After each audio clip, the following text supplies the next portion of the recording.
Beans! Hi, my mga babies! Hello, mga babies!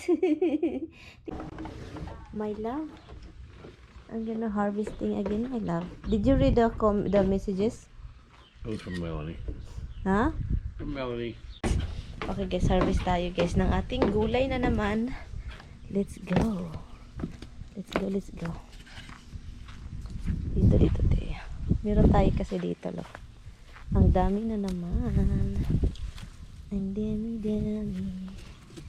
Wala pa. Oh, ito maliit pa oh. Pero parang kailangan na siyang harvest. Ito din oh.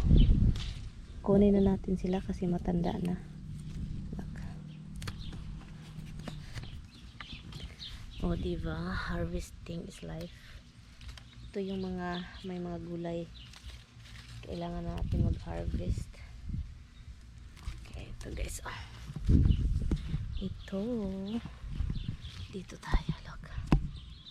Ito oh, maano siya, malaki na. Ang bilis lumaki, uy. Ang bilis lumaki oh ng mga bilatong natin, diba? Ito maliit, okay na to para naman marami tayong makain, diba? Tignan natin dito. Ito siya. Uy, marami dito guys. Hala, itong mga ano ba? Itong mga ibon dito ba? Ay nako. Inano talaga nila yung garden ko guys. Nako. Oh, pinaano talaga nila. Ay, meron pa dito. Hala, marami tayong ma-harvest na naman. Look dito. Next time na yan. Ito kunin na natin.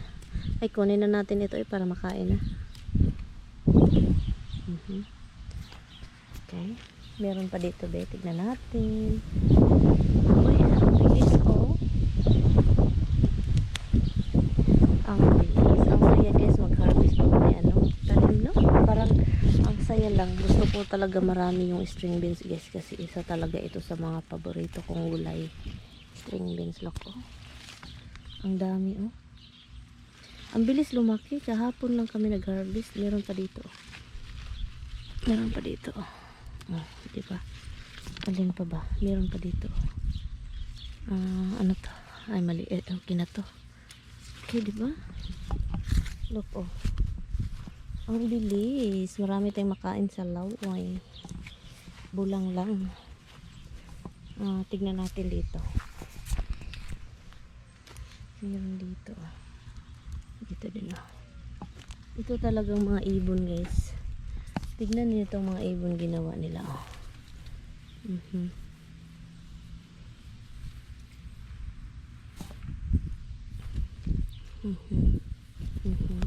Diba, tignan niyo itong mga ginawa nila, nagkalkal. Laka. Oh my goodness. May naliligo sa swimming pool.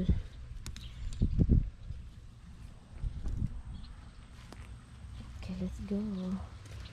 Sino yan? I think yun lang siya. Yun lang, let's go na. Okay. Yung cabbage ko ba, maliit pa talaga siya oh.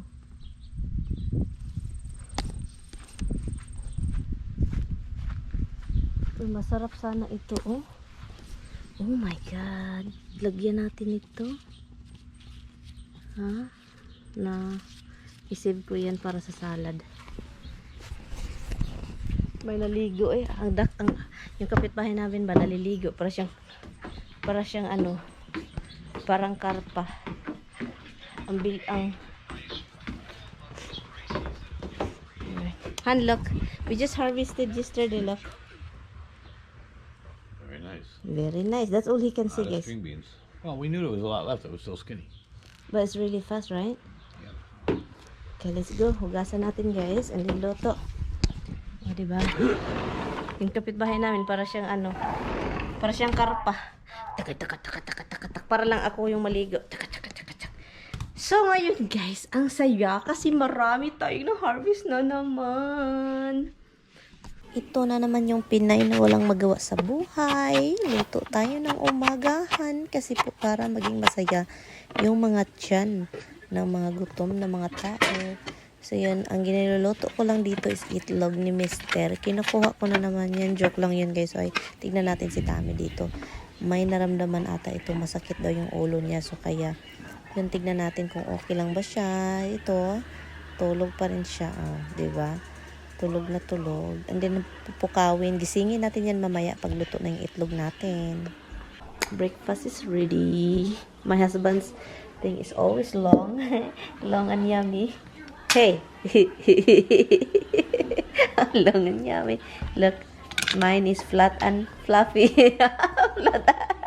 Flat and fluffy. Long and yummy. Na-high blood ako, sobrang aga.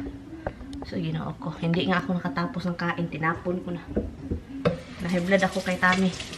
Ito din mga aso. Kanina pa, na kumakain ako. And then, lumabas siya na nigarilyo. And then, yung dalawang aso andun sa labas. So, ang nangyayari, tahol ng tahol. Parang pinabayaan lang niya. Tahol ng tahol. Grabe, tahol ng tahol. Parang may inaano ba? Parang si Misty, galit na galit. Tinitignan ko guys, yung malaking tank ng propane tank, sobrang laki para sa fireplace namin. Doon nagtatago yung mais. Sus, itong dalawa guys. Gumawa ng nagdidig, gumawa ng malalim na ano. Munti ka nang matumba yung ano, walang kamalay-malay itong dalawang aso. Munti ka na matumba yung malaking tank. Sobrang laki, malaki. Dito ata sa akin yung tank. So ngayon, sobrang dumi yung mga paa nila. Dumi kasi nga nagdidig eh. Lahat ng bato, lahat ng damo, lupa andun. Ang tang na ganun-ganun na. Ay, kung matumba to guys, patay man itong kung sinong matamaan. Kasi andun sila sa gilid. So ngayon, hinugasan ko yung paa nila, ganun. So ganyan na, nag-ano na ako. Bumalik ako sa tank, tapos na akong nagwash. Itong si Roxy, nilagyan ko ng yung ano ba, collar, leash. Din nilagay ko sa upuan. Tinatay ko sa upuan kasi si Roxy talaga siyang talagang tatakbo. So ngayon guys, sabi ko kay Tami, bantayan mo, yun lang naman yung trabaho mo dong. Andun ako, binalik ko yung mga bato doon, mga damo. So si Roxy tumakbo, dala-dala yung upuan. Buti na lang hindi na ano si Roxy. Hindi na ano yung upuan sa kanya ba, parang tumalon sa hagdanan. Buti na lang yung pagtalo ni Roxy, sumunod yung upuan. Kasi nakatali nga yan. Sunod umuan, buti na lang hindi na igo yung likuran niya. Sabi ko sa kanya, sa pagtingin lang man, hindi mo mahawakan yung aso mo dahil yung mata mo hindi ka nakakonsentrate. Yun siya guys, 'di ba? Masaya na sana yung umaga pero itong asawa ko talaga. Anyway, even though this morning it was a crazy riot for him because of the dog, but look, he is fresh and showered now. Look at him. Oi, oi, oi. Guys, he's making some. What are you making here? Grilled cheese. Grilled cheese. You have to put more butter. That's fine. And me, hindi ko alam. I don't know what I'm gonna have. Guys, I'm here because I offered her grilled cheese, guys. She don't want it. and I offered her hamburger. She don't want it.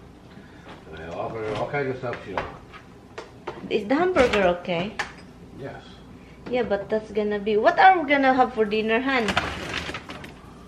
Who cares? Guys, we have a lot of food, but you know, we eat a lot of meat. So I kind of like meat again. Meat. Do we have a bun here? Downstairs, I guess. Okay. Okay. So I'm gonna cook this over there. Heat that over there. Okay. Okay. Do we have a thing? So kakain lang ako ng burger. Look, he's staring at his grilled cheese, guys. He think it's gonna cook very quick while looking at We'll it. cook quick. You don't want you don't want the cheese to turn all liquid. Yes, it's nice when the cheese is melted, Han. Yeah, well, it's melted, but you don't want it to liquefy and fall out. Well, that's a good thing when it's liquefied. It's not meat good. What did you cut for this? Can I use this? Look at my husband here. You do what? What did you cut to this? use this for? Cheese. Cheese. So, i-grill ko lang itong ano guys, burger. Ilagay ko doon. And then, lagyan natin ng cheese. And then, you know what I'm excited for burger? Is the bun, the cheese, and the spicy pickles. Kasi the pickles is yummy.